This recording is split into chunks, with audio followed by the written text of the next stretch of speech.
Hello and welcome to Deep in the Forest. My name is Roger and today we are starting a new series covering all of Jesus' miracles. And we're going to try to do it in chronological order, which means that today we're going to be reading through John chapter 2 where Jesus turns water into wine. This is one of the most famous miracles that Jesus ever did, and it happens to be one of my favorite. Let's read. On the third day, there was a wedding in Cana of Galilee, and the mother of Jesus was there.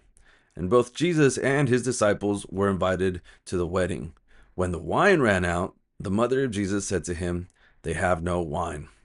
Now, I don't know if you've ever been to a wedding where they run out of something, but it is definitely a damper. And in this culture these days, it was such a bad thing to happen. And why?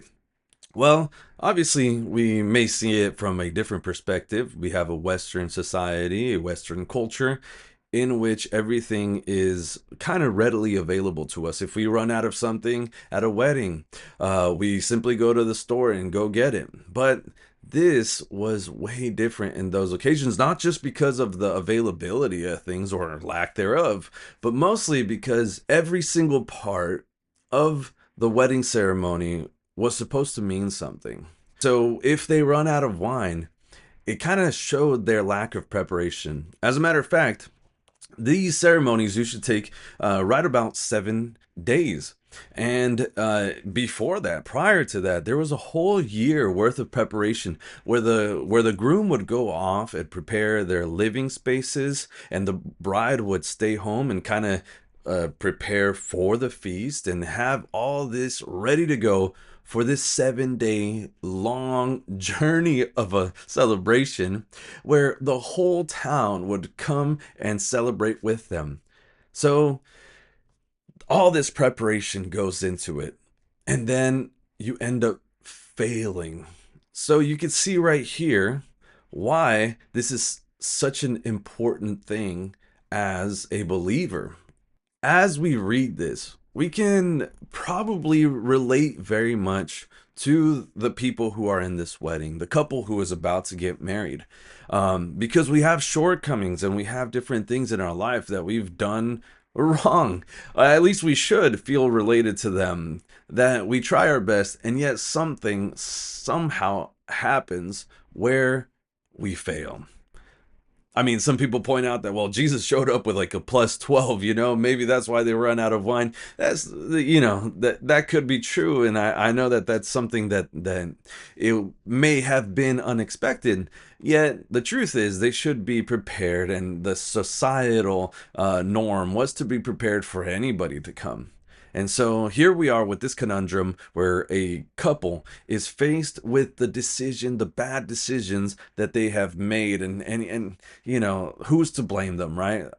We don't know exactly what their financial situation was. We don't know what their planning really entails. We just know that somehow the wine ran out.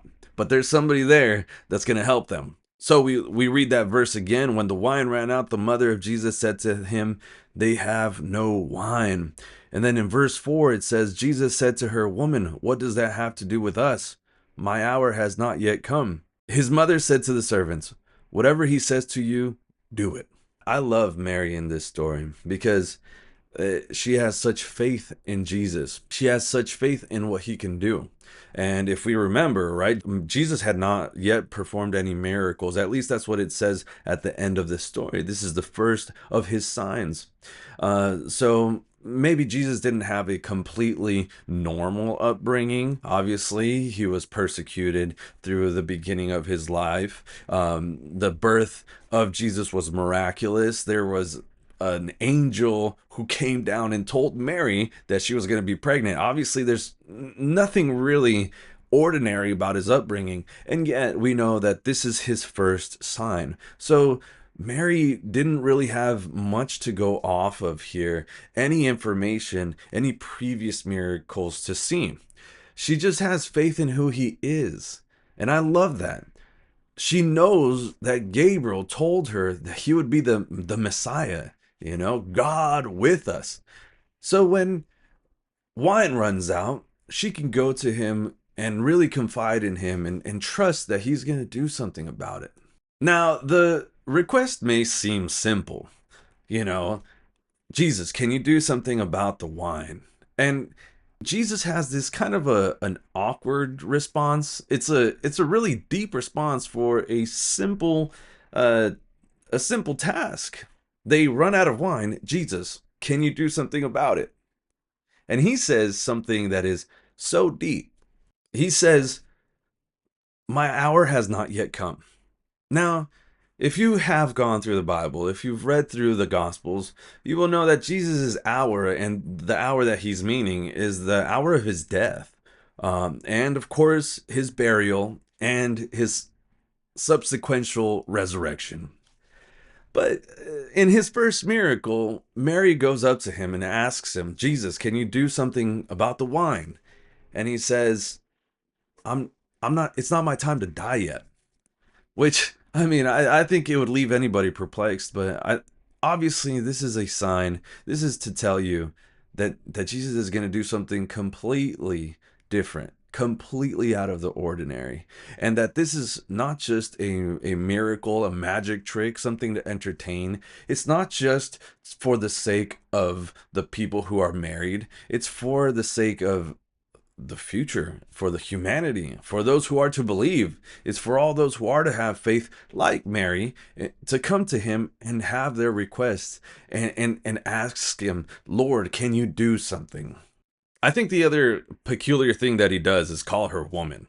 And obviously, some people might think that that's disrespectful, but be assured, Jesus was not being disrespectful to his mom. This is actually just a transliteration or a translation that we just do not have in English, right? Like we said, this is a Hebrew, this is an Israeli culture, and it was perfectly okay to call your mom woman. And it was more, I guess the closer translation to this would be to call her ma'am. Some people have even translated it as milady, my lady, but that's kind of an antiquated way of saying it. I think, and I truly believe, that this is also another sign that Jesus is now setting himself aside from Mary. Yes, you are my earthly mother. Yes, you are very important to me, and I do want to do things for you. And yet, at the same time, I am the God of the universe. I am the person who can create something out of nothing and who can turn water into wine, who can alter the essence of anything that I choose to. So I think that this is really besetting him, and this is the start of his ministry for a reason, because he wants to now, although he is very familiar with people, set himself aside and be the holy one, the anointed one that's going to be the difference maker within people's lives. So let's continue reading.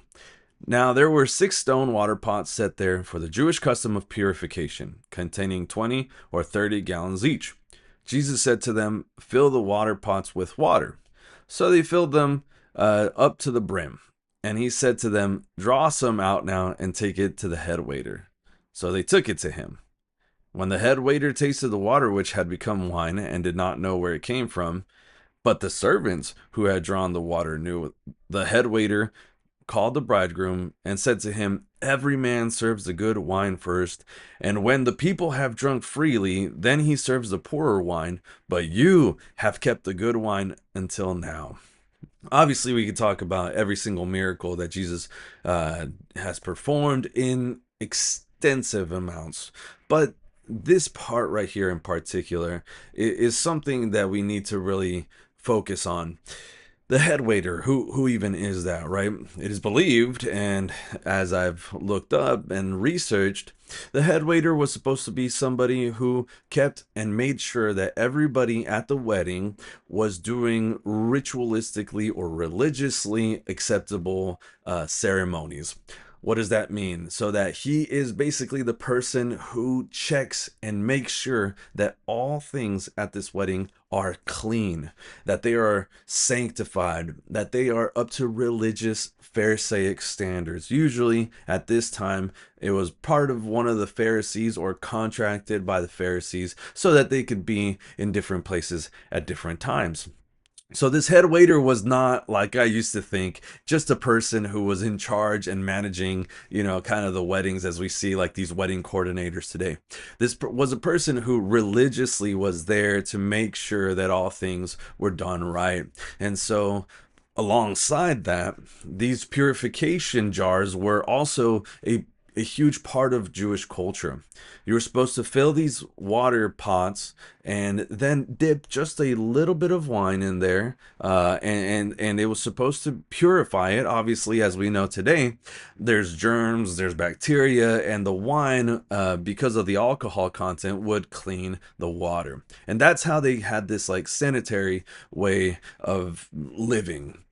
But there also is a kind of a threshold where you're not supposed to have too much wine in these water pots, because then it spoils. It kind of turns to vinegar and different things like that. But the religious people had this system in which they were kind of really, really good at measuring how much wine is actually supposed to be in one of the water pots. So, that being said, nothing else should be in these water pots, especially not too much wine. And this is one of those miracles that is not rebelling against the system, but it is pointing out the self righteousness of the Pharisees and of the religious leaders at the time. Since nothing else, no other substance should be in those water pots, Jesus is now breaking the Pharisaic rules. Now you might think, oh, like, well, is that a sin? Should Jesus have done that? Uh, well, if you read through the whole entire Torah, or which is the Bible and the first 5 books of the Bible, if you go through the laws in Leviticus or the purification laws for other places of the Bible, it's not found there. This ritual in particular is not really found within the scrolls.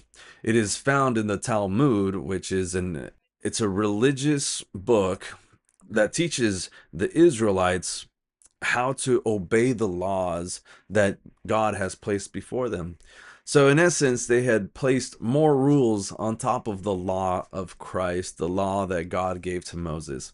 And so, Jesus was not breaking any rules. He was coming down to show them how their rules are actually not enough. Extra rules on top of the law that God gave us would not save you. And so I love that part. It says that the head waiter did not know where it was. It's almost like John is kind of putting us in this little secret, He's kind of keeping a little inside joke with us and telling us, like, oh, hey, listen, if the head waiter knew, he would freak out. He would not be able to drink from this. And it's almost, this irony behind it, that the head waiter, who's supposed to be the person who checks for holiness and sanctity, is now the person who's breaking his own rules. So this is amazing, because Jesus has come to give life, and life abundantly, not to set rules and oppression over people. He came to set the captive free. That's exactly what he's doing right here. He is serving the person who did not prepare. He's serving the couple who failed to have this year of preparation and have enough wine. And he's saving the reputation from thinking, oh man, because they have no wine, their marriage will be lifeless. They will have no spirit in it. They will be boring. They're gonna leave each other. They're gonna hate each other. Jesus saves their reputation by putting enough wine to feed everybody. Of course, every single miracle and every single prophecy within the Hebrew culture is based on not just two things, right? If we look at Greek prophecies, or if we look at American prophecies, I guess, where that's where our standards come from, you would have a statement and a completion. There's a proposition and a resolution. So there is somebody who says something is going to happen, and then that prophecy becomes true within time. Not in Hebrew culture. In Hebrew culture, there's 3 determinants of a true prophecy. It is the statement, there's also the resolution of it, the actual fulfillment, and the pattern. So if there is no repeating, if there is no pattern within this, the prophecy may or may not be a fluke. It may or may not be true. So let's look at the pattern here, and let's just go a little deeper. If we go through Genesis, this is another couple who sinned and was imperfect, and they did not obey the one law that God had given them, which was to not eat from the tree. Nonetheless, it starts with imperfection, and it goes to a wedding where man says, "This is flesh of my flesh, bone of my bone." And they go off and they are married, they have children, and they live a life. I'm not going to say the perfect or happy life, because we know that that is probably not true, going from Eden and then to death, right? But then we have, at the end of the book, we have another wedding, which is Christ and his bride, which is the church. And Christ washes the bride with the blood so that she can be perfect. And so there's this picture of Christ finalizing all things at the end. But then we have this one miracle, which is kind of in the center, I would like to say, that Jesus has this miracle of in a wedding where they run out of wine, they're imperfect, but because they have faith in him, and because they do as he says, and because they follow up with obedience and actions, they end up having the the perfect wedding, the best wine that anybody has ever tasted. And so the pinnacle of the story, the pinnacle of the prophecies, is that Jesus is the only way to have true salvation, to be truly washed, to be truly holy, to be truly saved by faith. So this story just helps us know that even though we are not perfect, even though we are born in sin, even though we have shortcomings and we try our best and fail, Jesus is there. And it's not our righteousness, it's not our religion, it's not our views and our laws. It's obeying him and having faith in him that truly saves us, making him our Lord and Savior.